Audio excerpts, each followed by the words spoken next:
Welcome to the All49ers show. We're the All49ers writers, at least the ones who write every day. Well, Jose does. Sometimes I take days off. Jose Sanchez, I'm Grant Cohn, hardest working beat writer in the business right here, Jose, baby. How you doing, man?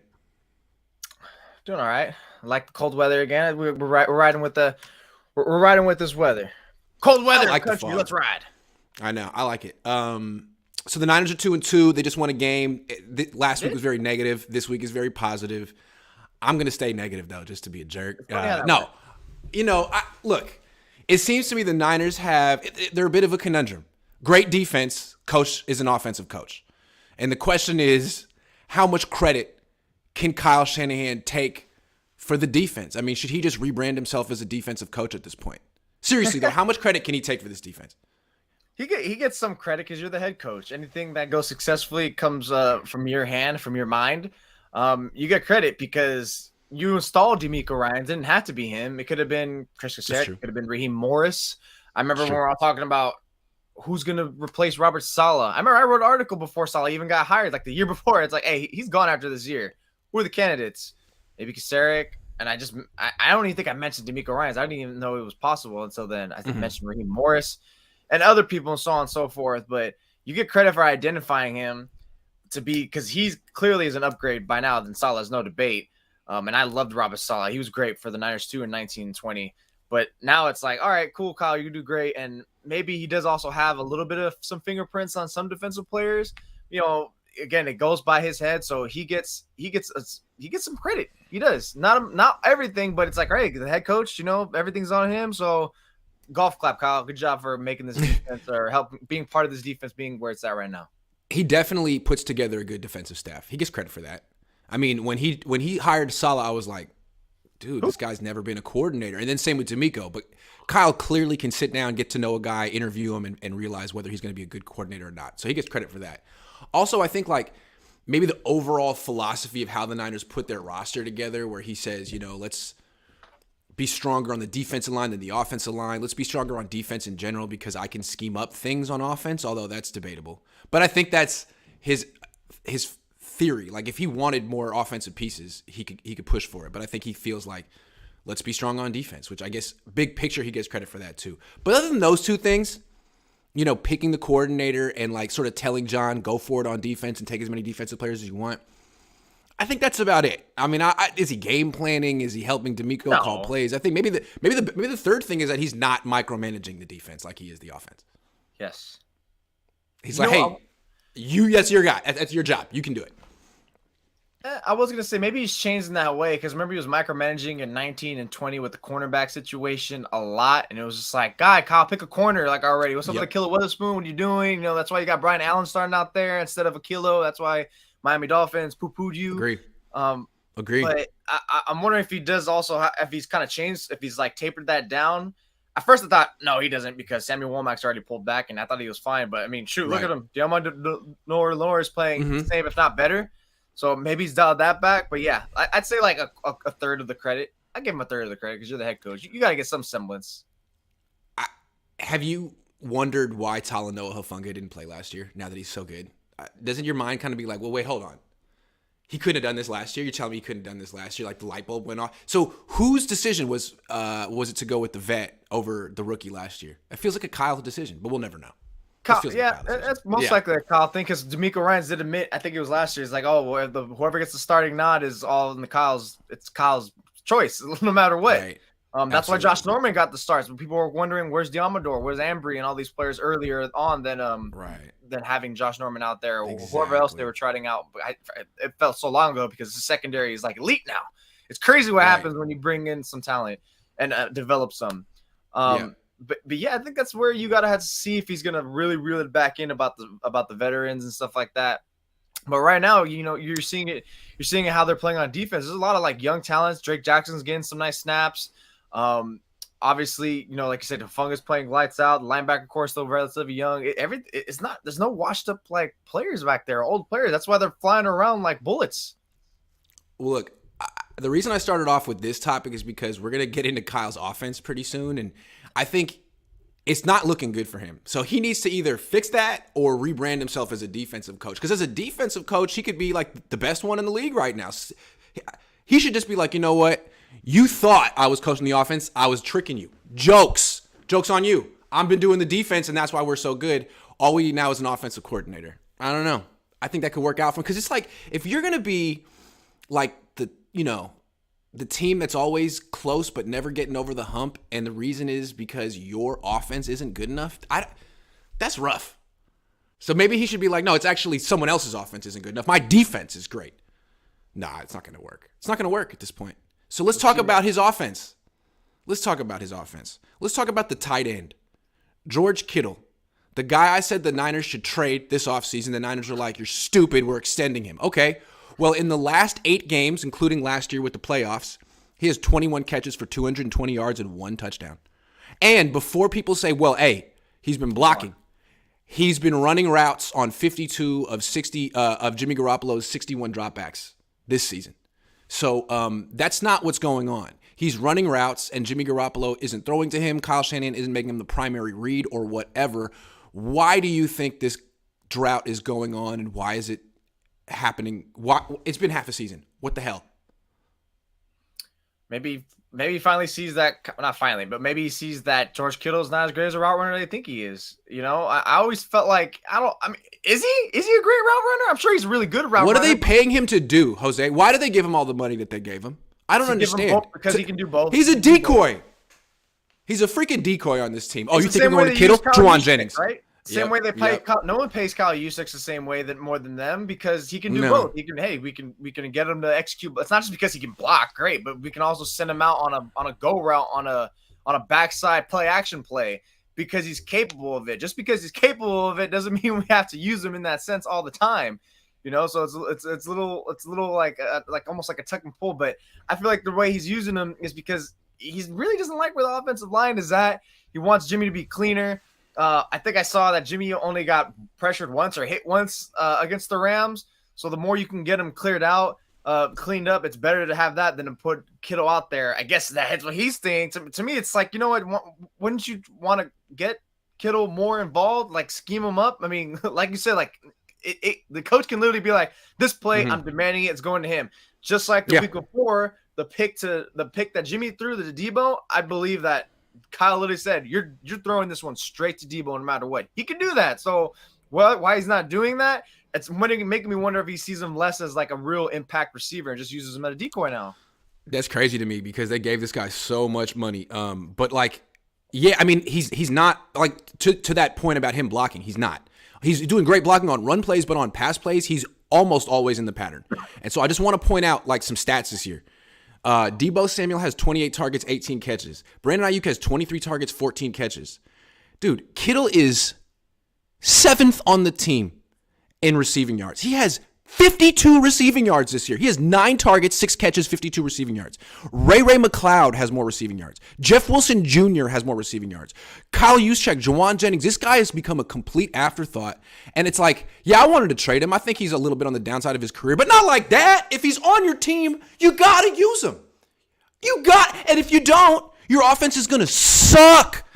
If he's just hanging around on the field, I think it's ridiculous, man. It's on Kyle. Jimmy just throws to the first read, no matter. He's not back there making decisions. He's like, where did Kyle tell me to go? Oh, okay, I'll go there. Kyle, call his number. Which makes me, Kyle is so weird sometimes. Like, did George say something to you last year? Because there was a stretch last year where he was like 9 catches, 180 yards. All of a sudden, what did he say? What happened? Is he in your doghouse? Are you trying to prove a point? Like, oh, you thought you were famous and now you're nobody? Like, I don't even begin to understand what's going on. But it's really super weird. Kyle, you got to call his number. You got to. He's been calling deep shots for Tyler Kroft and Charlie Warner. Dude, stop. Stop right now. What are you doing? Ridiculous. Yeah, simply ridiculous. It's kind of hard to argue that because he'll run those plays for them, but not George. Maybe it's because he knows those guys won't garner the same attention. Element of surprise.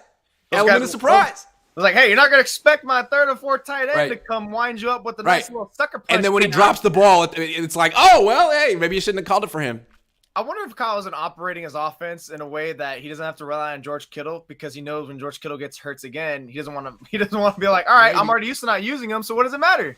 That's the cynicalist in me. Wow. That makes sense. But if that's where you're at, you should have traded him last year, man. Yeah. If that's where you're at. But look, he's a blocker and you paid him, then you look like a fool.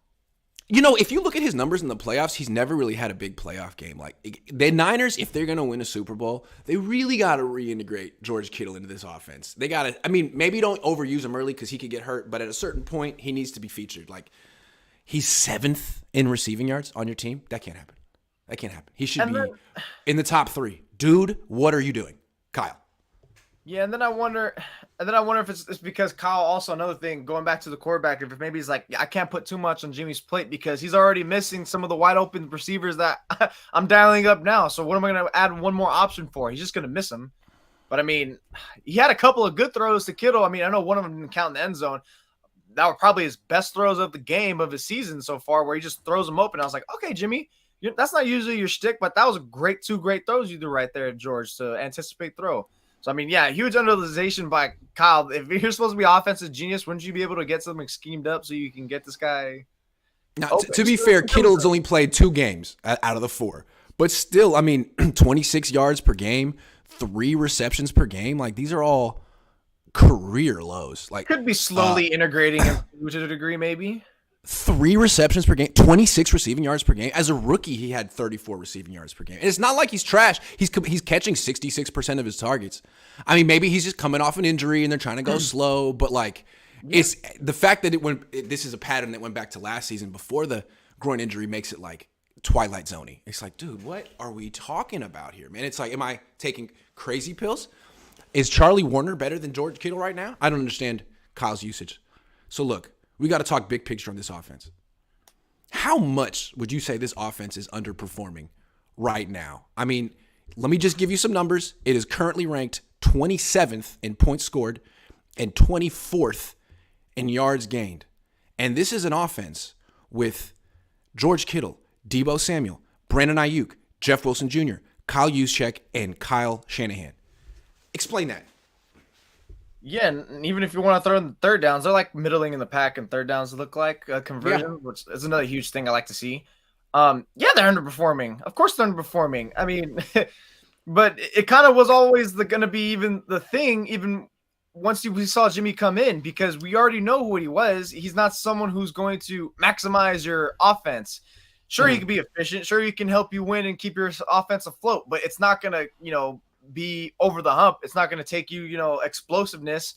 That's why I'm wondering if that's not another site we can see of why Kittle's getting underutilized, because are you going to add more to Jimmy's plate?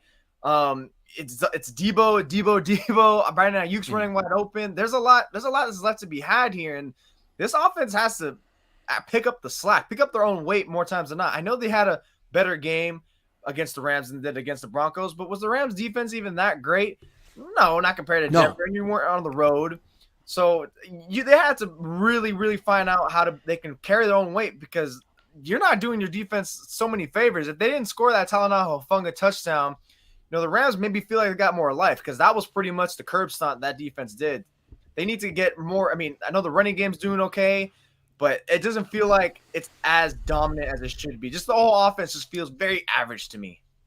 The Rams offense doesn't look like it's underperforming to me. The Rams offense looks like it's lacking talent. Yes. If you have to talk about Ben Skoranek all week, you don't got it. You got no run game, no deep threat. You got Cooper Kupp. You got Cooper Kupp. The Niners have more than just Deebo. They have probably, they might have the best group of skill position players in the league. They're up there. And their offensive line, we talked about it a lot so far. Aaron Banks, pretty good. Jake Brendel, pretty good. Burford, McGlinchey, up and down. But, they just went through a game giving up no sacks. And they're running the ball decently enough. So it seems to me that, look, if I were to lay this all out to you, and I was telling you this, a team has these players, all these players, and they rank 27th and 24th, even with Jimmy Garoppolo on the team, you got to be thinking, man, whoever is coaching that offense is doing the worst job in the league. The worst job. You can't be ranked 27th in points with those players. Now, it's early, and Kyle could figure it out and change it. But if Trey were the quarterback, they'd still probably be ranked down here. It didn't look any better with him. I don't know, man. I don't understand how Kyle Shanahan could be so bad with this amount of talent. I don't understand what he's trying to do right now. You could blame it on Jimmy. Jimmy's not helping, but still, dude, he's had better offenses with Jimmy. What is going on? Too much talent. Way too much. he's just playing like a little too safe too, like not enough chances. But I mean, it's been the same story. We knew what this was gonna be though. Once Jimmy got installed, I mean, that's what we were hoping, and that's why we were hoping with Trey Lance going down the line, and that's what we also hated about him getting ran like that. It's because like you know you know what you're gonna get yourself into if you hurt this guy for the whole season. You're gonna have this type of offense where if the first three is not there, God forbid Jimmy doesn't get throw a pick second, first of all, because if the first three is not there, where the hell is he going to go? I mean, even the throw to Debo, like people. If the first three is not there, he's throwing it to the first three. That's exactly. End of story. So Debo throw, he kind of airmailed it a little bit. I mean, if it's intentional or not, I mean, I bet he'll say it's intentional. He'll say he was. Yeah, he'll say he was. Yeah. But I think we all know that's the type of throw he's thrown casually. Yes. So, I mean, it's nothing to be shocked for. I mean, it's kind of beating on the same drum here, but we all know this is Jimmy. And he has less pressure now than years past because of what he gets paid, and he wasn't supposed to be the starter. Yeah. So that's why I like to circle more Kyle. Even last week after that Denver loss, as bad as Jimmy was, it's like, Kyle, where's some of the throws to help your guy out here? It's more pressure on you now to be perfect because, again, you're the one that brought him back. You're the one. He's the backup. He's getting paid less than he ever was. I felt like this week against the Rams, all of those throws were back, like the Jimmy gimmies, not the little flip passes that they did in the past that don't seem to work anymore. They don't do jet sweeps anymore. But just like the quick screens to the outside. I mean, those were working really well. To Ayuk, although he needs to get upfield quicker. To the horizontal game, the linear game. We like that. That's Jimmy's where Trey Lance excels up and down, you got this guy left to right, which is literally like football taboo when they say, don't go east to west, go north to south. Right. You have that with your quarterback. But hey, if the good part about that, and it works because you have a quarterback who can deliver very excellently within 10 yards of the line of scrimmage, and you have players who can easily make that cut back and just zip easily. That's what Debo did. He caught it and then made that cut back diagonally towards the other side of the end zone. And he's using the strength because you're making all these players flow, the defense flow to one side, and your guys just say, psych, I'm going to the other way. So it works. You just wonder it works. How long. But like, I want to come back. Kyle, it's not good enough. I mean, just like the slant screen passing game, it's not good enough, and he needs to turn this around. I guess I'm putting him back on the hot. He's on the hot seat. I mean, there's only so much credit he can take there's only so much credit this defense he can take. Honestly, he can take some, but not that much. And then with his offense, he really has to acknowledge that it's like woefully underperforming. He has no more excuses. I don't want to hear that you're on your backup quarterback. It's Jimmy Garoppolo. He's been your quarterback for a long time. No excuses. You know how to call games for him. You got the best tight end, the best gadget player. Ayuk's always open. Nah, man, figure it out. Wilson's having a great season. Use check. If he had any other name, people be saying, what is he doing in San Francisco? But that's not happening right now. I get it. He just won. But, dude, we're looking at your offense, man. 16 points a game. Is that what they're scoring right now? 16 points a game? I mean, take away the defense and the special teams stuff. I'm just wondering what I wish there was a site that would be. I'm gonna start tallying this. Like, how much? Where's the play actions at? It still feels like it's lost upon me. I saw they tried to do that with Trey, and the edges were just crashing on Trey. They're like, all right, we're just gonna crash on Trey. Screw it, because I don't want him to swing out, which is smart by a defense standpoint. But great. But now you don't have to worry about Jimmy doing that. So why can't? Is it really that bad when Jimmy has to turn his back to the defense because they have dialed it back dramatically with this guy? And it's like, you know what? That's another underutilization of your offense. That's underperforming because you guys have a great running scheme that will get the defense to drive into the line of scrimmage, and then you can get another Jimmy gimme in that sense, and maybe even explosive play. Yeah, man. I mean, we keep talking about like this team's a quarterback away or this and that. I mean, I don't know. It just feels like if Kyle and Jimmy can't get it done, if you just bring in a competent coach and a competent quarterback that are on the same page and like each other, man, this team could win a lot of Super Bowls. They don't even have to be great. But Kyle, like, you're supposed to be a genius. You're supposed to be at the top of your game. Your offense is underperforming. A good offensive coach should always have his group overperforming. You take the talent you're given and make it a little bit better. That's why you're great. You're taking the talent you're given and making it worse? How? Do you know how many coaches would be dying to have these players? Dying to have them. And you're 27th in points. Now it's early, and I'll give you some time to figure it out. But whoa, very alarming and very surprising. You're 6, dude. Antonio, thank you very much. Flav says, I feel like these next 2 games should be opportunities for Kyle to win more with his passing game and let Jimmy Garoppolo and the offense grow some confidence, but he won't. Probably still run it 40 times. That's a good point, man. because you're not going to win a Super Bowl with this offense. And you got to grow somehow, and this is an opportunity to grow. So, yeah, I feel you, Flav. Shout out to Flav. I've been through some things. All right. Speaking of Jimmy Garoppolo, can you win a Super Bowl with mediocre quarterback play in 2022? I keep hearing people say, I'm getting 2000 Ravens vibes. Like, Jimmy can be Trent Dilfer, and the Niners can win a Super Bowl. That was 22 years ago. And then the Bucs Super Bowl with John Lynch and Brad Johnson, the other mediocre quarterback who won a Super Bowl. That was 20 years ago. League has changed. The rules have changed. What do you think? No, because we've seen this story twice and it hasn't worked out. Yep. I mean, you could argue this is probably the better defense than the Niners ever had last year. Obviously last year. And it's looking better than the 2019 one. We've seen this story before. We've seen it where the only way it's going to happen if Jimmy elevates himself from mediocre play to average with above average moments. For like a stretch in the playoffs, which he'll never do. Well, Nick Foles did it. Joe Flacco did it. Yeah. You're asking for Flacco did it, and that was miraculous. Flacco did itself. And it. since then, every quarterback. And he was gunning the ball down the field 10 years ago. Exactly. At least he had physical traits to actually do more than he wasn't limited. Basically, he wasn't limited, and you had a lot to play with that offense. And Jimmy is just not, unless he's going to be someone who's going to be darting it. Was going to have like a handful of throws who can dart it 10 to 20 yards. It doesn't have to be the bomb, but he's threading the needle 20 to 15 yards, making nice conversions, doesn't turn it over. At that point, in terms of his game, he has to be perfect. And then the defense, like, God forbid, you're going to demand them to be at this elite level, which I know I talked about it last week because it's an unfair necessity, but that's what kind of seems the way it's going with this offense. But I'm short in that. The way it's going, we've seen the story before. It's going to be the same unless Jimmy somehow finds a great momentum that makes him play better than what he is. Now, I think some people point to the 2015 Broncos. They won the Super Bowl. Their quarterback was 39-year-old Peyton Manning, who was awful that year. He threw 17 picks and 9 touchdowns in the regular season. In the playoffs, though, he only threw 1 pick. And he wasn't great, but he managed the game. He didn't lose it, and he let Cam Newton lose it with that fumble that he didn't jump on. I was there. I remember that. So, yeah, I mean, Jimmy could be mediocre, but the type that you have to have the best, like one of the best defenses ever. Maybe the Niners do, and you can't make dumb mistakes. You have to play like a 39-year-old veteran. Jimmy's never, ever, ever done that. Again, his best play against the Rams was the near pick six that turned into a touchdown because Deebo Samuel bailed him out. And then that nice throw to Kittle, Ayuk was wide open.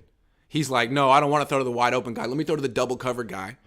I mean, it was a nice throw, but it was also really difficult, and he didn't get a second foot in. Like, the easy one was right there, and he's like, oh, I don't throw to Ayuk. No, I'm good. So weird. So, I don't think you really can win I guess you can.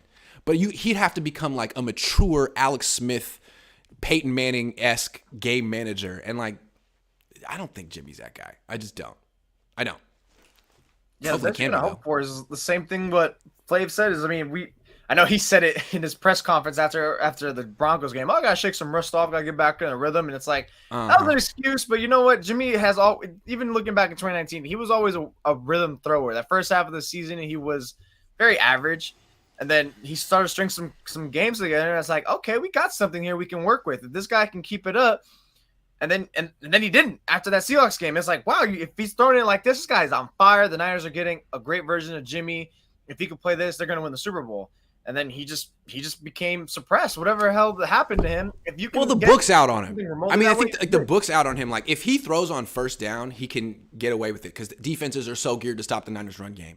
But once they're in situations where they're probably passing, if they're down, if it's late, if it's the third quarter, like the coverages that he faces are all the same. It's always single high, hole defender, let's take away the middle of the field. And he's never going to throw deep to punish that. He's always going to try to force passes into those underneath zones to, get a 7-yard throw on 3rd and 6. And yeah, that first down is valuable, but you're also going to throw picks. You know what I mean? Like, so that 57-yard touchdown, that was 3rd and 3. You're forcing a 5-yard pass to a guy running a comeback. Most likely, he's going to get catch the ball, get tackled, and you'll just get 5 yards. And you're risking a pick six. Thankfully, it's Deebo, and he turned an awful decision into a great play. But that's Jimmy, man. He will risk it all for a 6-yard throw Biscuit. in the first quarter. Like, what? Why? Why? You're going to win the game one way or another because of your defense, but you need this 6-yard throw right now.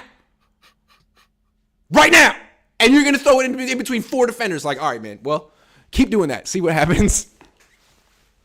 Anyway. You just said he doesn't have the same way as a 39-year-old veteran in the league who, in that moment, he's not going to be able to, like, pause for that 0.001 second in his head and be like, I can't throw this situational, throw it away or go somewhere.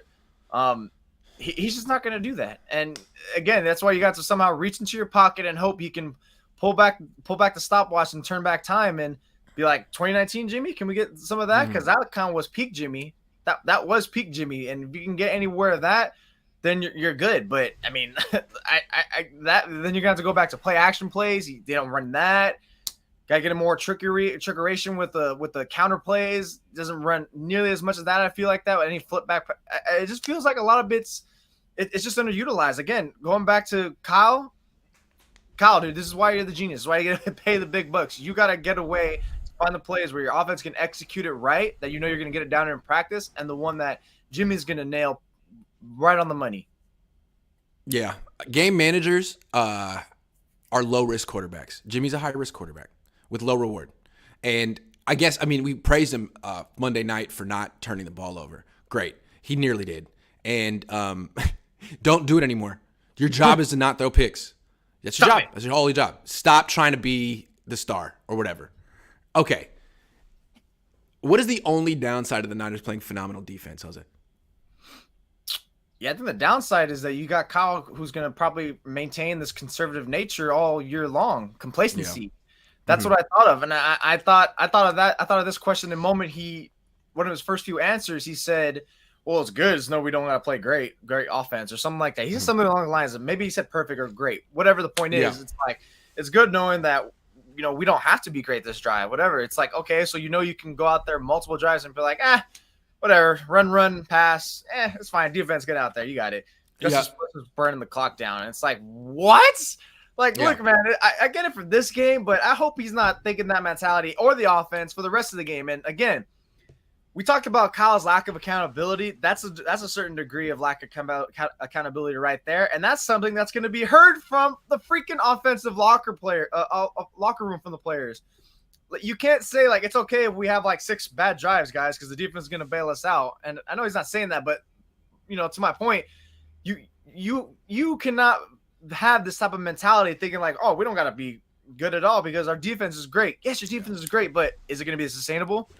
Your offense is not sustainable, and there's going to be times where we've seen the story before where defenses plug the middle, they commit to the run, and now you're screwed, and you're going to demand the defense to be scoring your own points. Right. You got to figure it out. The good point is you have all season long to figure it out while your defense is playing good, and there's no pressure to do it immediately now. But now that you're playing 2 bad teams, you got some momentum to pick up so you can go against the Chiefs team that's upcoming, the Chargers teams that are eventually upcoming, the Rams. You kind of have to start picking it up and try to build yourself some type of a head start. It seems like Kyle Shanahan puts his offense in the garage after like the script, like by halftime. It's like, oh, we have 14 points. Shut it down. We're good. We're good. We'll get like a field goal later, and then we'll just win with 17. Like, dude, that's not enough. And, I feel like Andy Reid used to be that way when he had Alex Smith as his quarterback. When Alex Smith was Andy Reid's quarterback, he would have this great script. And they would score early, and they would take a lead, and then they would just do nothing the rest of the game. And it ended up being this really close game. It's like, how are they? You jumped all over him. What are you doing? Like, what happened to the aggression you showed in the first quarter? He used to do that shit all the time, and I never understood with Andy Reid. And how could he really be a genius doing stuff like that? All of a sudden, he gets Mahomes, and now he's aggressive all the time, as he should be. Kyle is that way. Like, I feel like if you just survive his script, if you can get through his first 20, 25 plays without giving up 2 touchdowns, you just might win. If you're trailing by only 5 or fewer points at halftime, you're in good spot because he's done with his offense at halftime. He might get 3 points. This year, they have 16 points after halftime. 16. On offense, Talanoa has 7 on his own.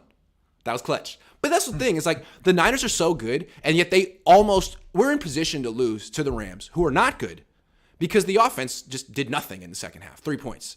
And eventually, the defense gets tired. Fortunately, Talanoa Hufanga did that, but he's not going to do that every week. He's not. The offense will do that every week, though. That's their pattern. So Not playing Matt Stafford every week. no. And Talanoa Funga is not going to have 17 pick sixes this year. So eventually the offense has to actually close out the game on its own, and it doesn't. And that's what happens. We've seen it, and like people that support Kyle Shanahan be like, well, the defense collapsed in the Super Bowl and in the NFC Championship game. Yeah, that's what's going to keep happening to this team if the offense does nothing. Defense is going to get tired. That's the pattern. And we saw it happen on Monday night. Fortunately, one guy made a play, but that's not going to happen every week.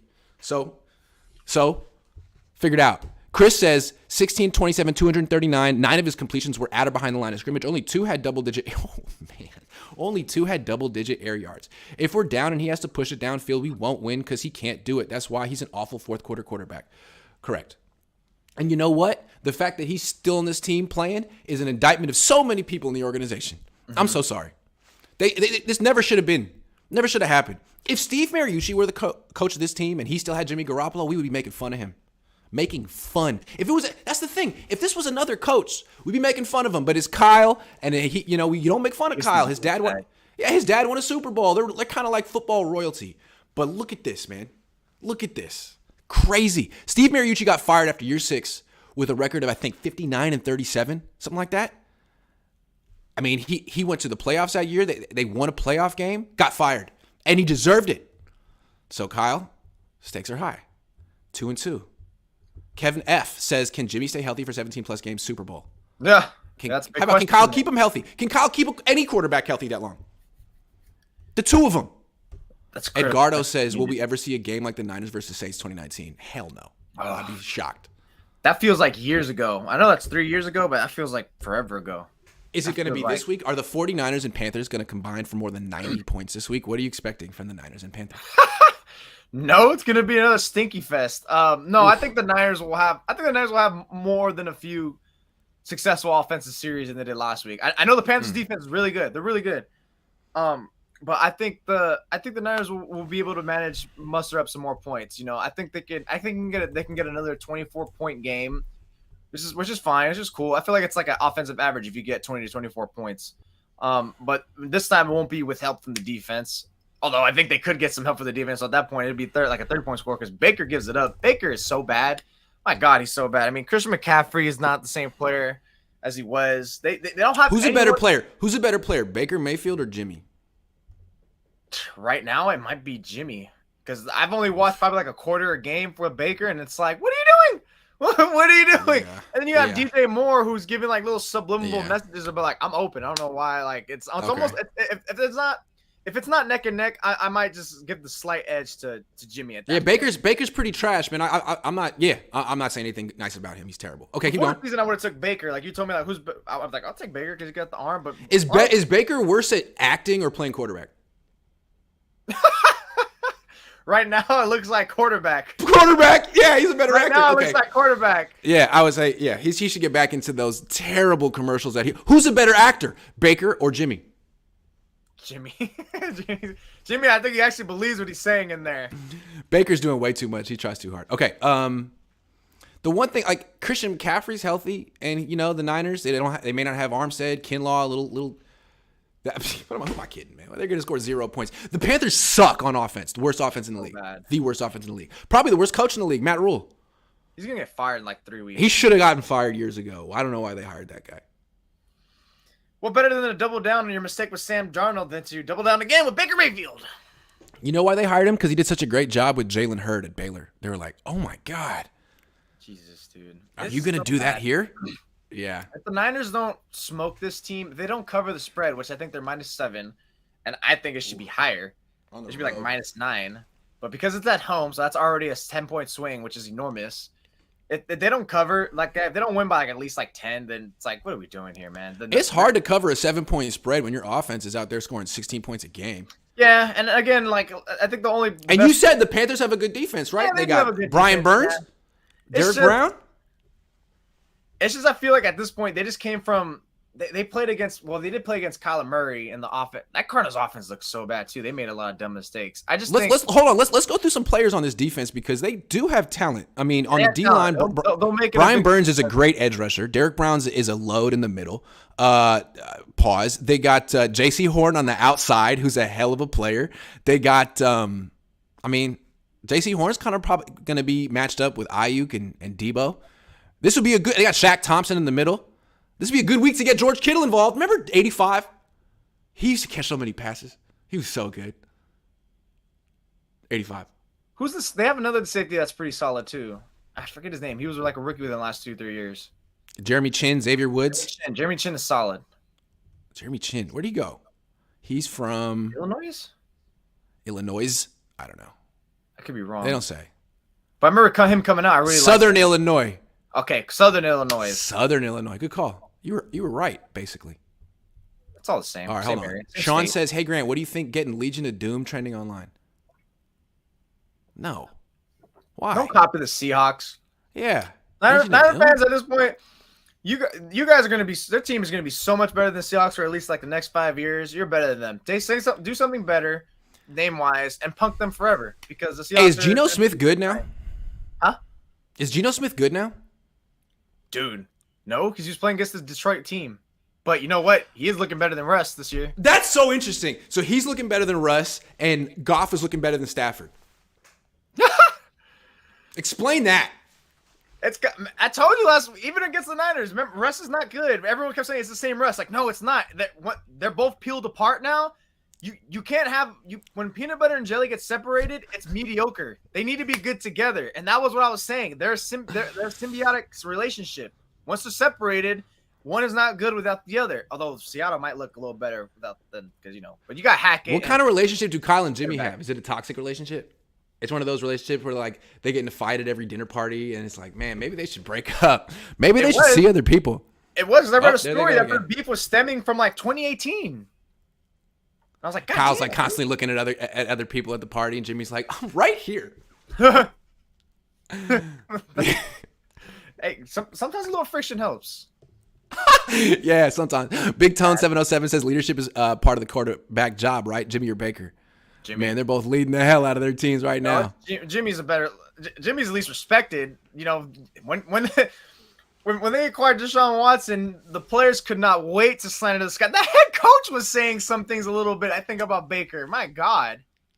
They always talk about Jimmy leading the team. Like, Jimmy isn't even a hitchhiker. He's not even a hitchhiker on the bus. Like, you remember at the beginning of Back to the Future where Michael J. Fox is, like, going to school and he's on his skateboard and he's, like, hanging on the back of that car all the way to school? That's Jimmy. Jimmy is Michael J. Fox on the skateboard hanging off the back of the car going to school doing nothing. That's Jimmy Garoppolo leading the 49ers. Jimmy's the homie in the trunk when your whole car is full and you can't fit him in the car. I hate that take about leader, dude, because I feel like leader is a defensive term more so. Not saying it's not, you can't be using offensive sense, but when I say like he's such a leader, I think about linebacker or safety or like even an edge rusher. Like that's a leader. Like he's out there pounding his chest. He's getting sacks. He's patting passes. He's locking down dude. Like, I feel like leader is more should be. I don't know, the way it's more defensive oriented and to me. Not to say that you can't use an offense, but I feel like it carries more weight. Defense. Like aren't the leaders supposed to be the people who are the most invested in wins and losses? I mean, the leaders aren't the guys who are like smiling and cheesing with their former teammates after the loss to Denver on national television. Like the leaders are the ones that take the loss the hardest usually. I mean, I was in that locker room. I saw Fred Warner. He had to like stare at the ground and talk to nobody to collect himself for like minutes. I mean, Frank Gore used to cry after loss. I'm not saying you have to do stuff like that, but those are usually the leaders, the ones that take it the hardest and that push the hardest to win. And Jimmy's right now, his attitude is kind of like, hey, man, I shouldn't even be here. Like you can't really fault me. I didn't want to be here. You got all that kind of like, okay, well, you're not a captain. You're not as invested as Fred Warner. I wouldn't consider him a leader right now. He's just, filling time. You can say what's up to your teammate, but being all cheesy, like nothing just happened, like just look like a little bummed or something, be like, what's up, man? It's all Gucci. Like plenty of times, I mean, I think any athlete, whether it's high school, Pee Wee, college, like I know plenty of my old friends who used to play in like college, they were just like, when I go watch the support them, they go out there, they go say what's up to their homies and like all bummed. It's like, yeah, Joe, whatever. It's like you're supposed to act that way. You're supposed to act that way. And like if you've been in a locker room after a loss, what is it like? What's it sound like? Quiet. You never see a player in there like laughing it up. And if they did, teammates would be like, yo, not now. You never see that. And that's in all sports, baseball, basketball. If a team lost, it sounds like a funeral for that night. It just does. And that's for media too. You can't walk into the locker room talking at your normal tone. People be like, dude, they lost. This is very serious. So, I mean, it's just the way it is in pro sports. You gotta show. I mean, there's a lot of money at stake. There's a lot of people's jobs at stake. You at least have to fake it. Because I don't think they're really acting that. I don't think they really are about to cry, although Frank Gore did. But you gotta act like, it really matters. It's just mad. You get mad. You get mad when you lose anything or you mess up. I think so. Antonio says leadership is also shown by example in the game. That's true.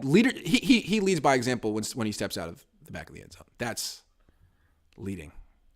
Jason says, I'm sold on trading Kyle Shanahan. What value would he get?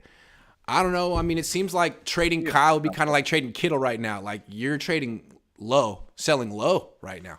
Who wants Kyle in his 27th ranked offense now? Who wants Kyle in his quarterback developing skills right now? Hey, Kyle, we got a young quarterback who's kind of struggling. Why don't you come over here and run in between the tackles? I can do that. No, but we want Brock Purdy. Why don't you bring Brock with you? I don't know, man. Kyle's looking a little sus right now. He's got to, He's looking questionable, but looking a little questionable. Let's relax but on the get rid of him thing because if he's on the, the Broncos would trade for him. The Panthers right now would trade for him. The Bears would have traded for him. Every team would have traded for him except for the Rams. Every opponent they faced so far. His offense is underperforming. I'm sorry. I mean, he's got all the pieces. He lost Trent Williams, okay, but he's got the best skill position guys. He's got the quarterback that he wants, who knows his system. He had another quarterback too that he traded up for, broke that guy. I don't know. I'm starting to feel like he's got some fraudulent tendencies, and he needs to prove it right now. I don't want to hear any excuses. You got it all, and this is the team you wanted, and it's year 6. So you lost Mike McDaniel. Who cares, man? You lost Trey Lance. That's your fault. Make it work. Have an above-average offense. Above average. How about that? Can you just be a little bit better than the talent you have? That's always what I thought a good coach was. You take the talent, you make it a little bit better. I mean, if you have nothing, no one expects you to win a Super Bowl. But if you have it all, you got the defense, you got the skill position players. What is your excuse this year? But again, they might win the Super Bowl. They might never lose again with this defense. I don't know. But I think he does his best when we put the pressure on him. So I'm not taking it off. Is that why he likes you so much? That's why he gives you those beautiful stares that, like, I respect the hell out of you, man. Nothing says I respect you more than a Kyle Shanahan looking you straight in your soul.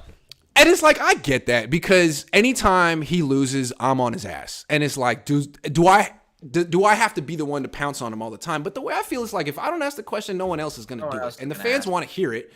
And so it's like, that's why I'm trying my best to ask him, non-confrontational questions too, just to show him like, dude, I'm not here to be in a war with you. I'm not trying to get famous off of our little back and forth. I'm just trying to pick up the slack because other people here don't want to ask about these questions. And thankfully last week, a lot of people did. So yeah, and last week, even when they weren't, some of them were just borderline, like not even like, it's like, dude, why are you getting so arrogant and snarky right now, man? It's like, yeah, man. Lost. Answer the question. It's a fair question. We just talked about that's their loss. So yeah, it makes sense for a coach because they spend hours. They sleep in the freaking offense a lot of times. Yeah.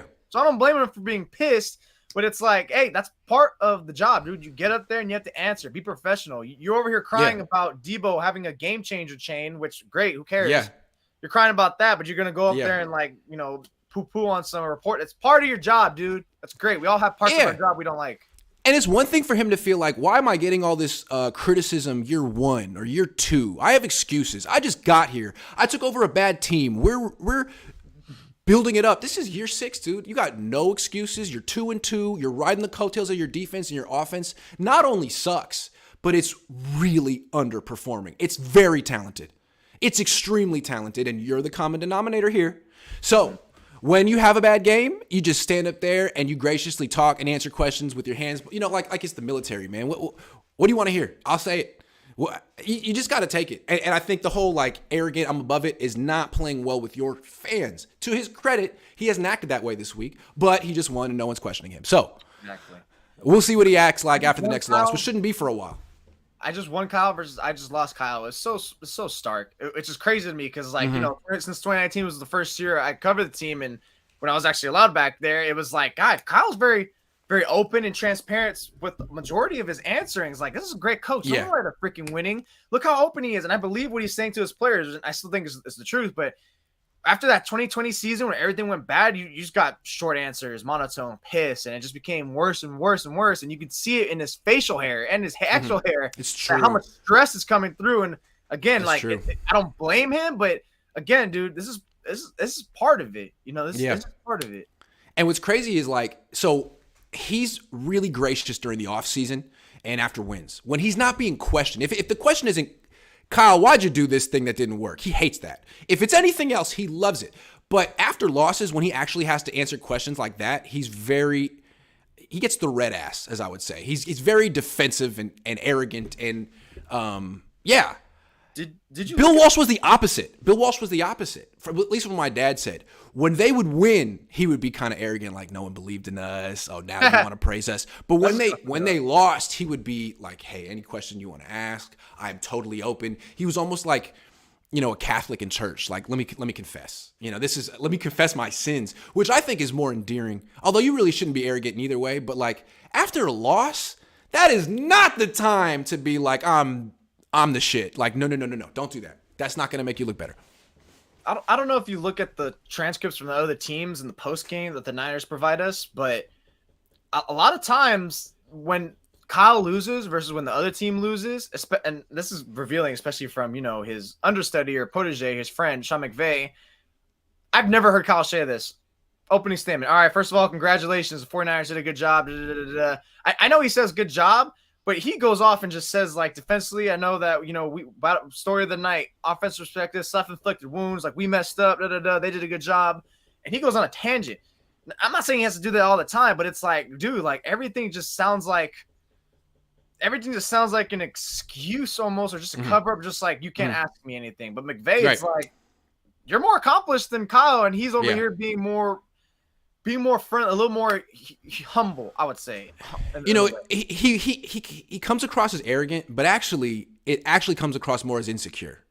If you can't specifically talk about your mistake, because you know what you did wrong, but if you can't talk about it, it's like you seem insecure. Like you're afraid someone like me with a little bit of ammunition could take you down. Like, how weak are you? You're Kyle Shanahan. You should be able to take a loss in stride, take accountability like Trey Lance and move on to the next one and win the next game. I mean, you should be able to do that. Other coaches can. To say it. Josh Wyatt says, you guys talk about Jimmy like he's the worst quarterback in football. Can we just be honest? No sacks Monday. It wasn't because the O-line blocked anyone. Yeah, it's because he threw like 9 screen passes and 17 slants. I mean, if a defense is just going to give up the screens and the slants all day, then Jimmy will be fine. I mean, he's still going to throw one pass that should get picked, but he can throw those routes. He can throw like 3 routes. So if you don't take him away, he can hit him. I like to think we are being honest. We're just giving our opinion from the game. Yeah. Right or wrong. He can. Yeah. He can do some things. Your team has to get it right. Because if we're getting it right, that means they're doing something wrong. Yeah, I mean, I'm not blaming him for the offense underperforming. We've seen him, be part of a better offense than this. It's hard to explain. I'm not putting it on him. Yeah, pressure on him because expectations were low this year. He's not getting paid the same, so you still get scrutiny, but it's not on him as much as anymore. Big Tone 707 says El Jefe looks good. Nice burst. He's talking about Jeff Wilson Jr., right? Let's get Jeff Wilson Jr.'s numbers because he's having a good season, and I think I know you were hating on him after that one game. I was. Yeah, it was just raining. So far, he's got 255 yards. He's averaging 63 yards per game. He's got 4.5 yards a carry. Solid. Nice. Solid. Nice. Good job, Jeff Wilson Jr. That's solid.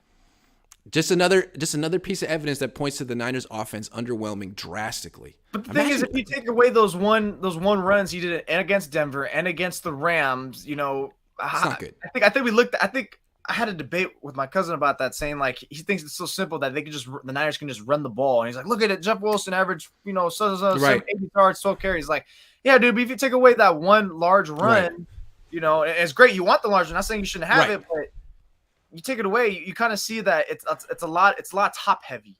It is.